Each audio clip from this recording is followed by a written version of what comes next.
Maryland's president is being called out harshly tonight. This is student activists are posting an online stream of their experiences of racism on the campus. This comes in the wake of that apparently racially motivated murder of Lieutenant Richard Collins III. Scott Broom is keeping up with this developing story. He's got some reaction, and this has really ignited outrage coast to coast, Scott. No doubt about it, and a lot of it is happening on social media under this hashtag Fear the Turtle. These are lots of people who are trying to get the concept that racism is an ugly undercurrent here at the university out in the open. So they are posting their experiences of this and claiming that the University of administration here has done way too little to put an end to it. For the first time in my life, on frat row, I was called the N-word. UMD junior Clarissa Corey Bay among those today tweeting tales of ugly racism at UMD. I just remember feeling really shocked by that. The hashtag Fear the Turtle campaign with stories like, quote, being the only black man in my dorm gave a coward the courage to call me the N-word through the walls. A stream of tweets alleging a racist subculture here, calling out University President Wallace Lowe with accusations that he's let it fester for years.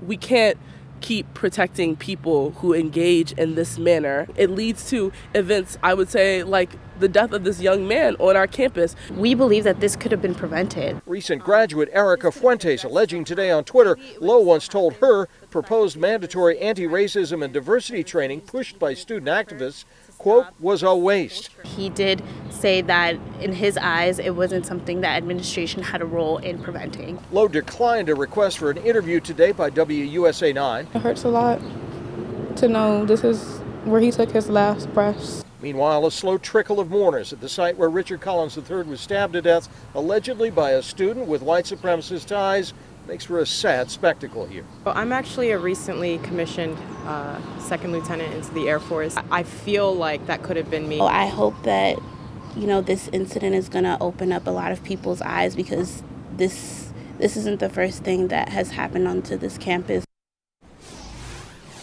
Back live now at the scene of this tragedy. Again, the president here, Wallace Lowe, declining to be interviewed by us today. His administration did point out that the administration has no less than 5 separate offices that are dedicated to inclusion, diversity, student conduct, etc. And also on Lowe's watch here at the university in 2015, the university took the name Curly Bird off of Bird Stadium because of that past president's history of supporting segregation.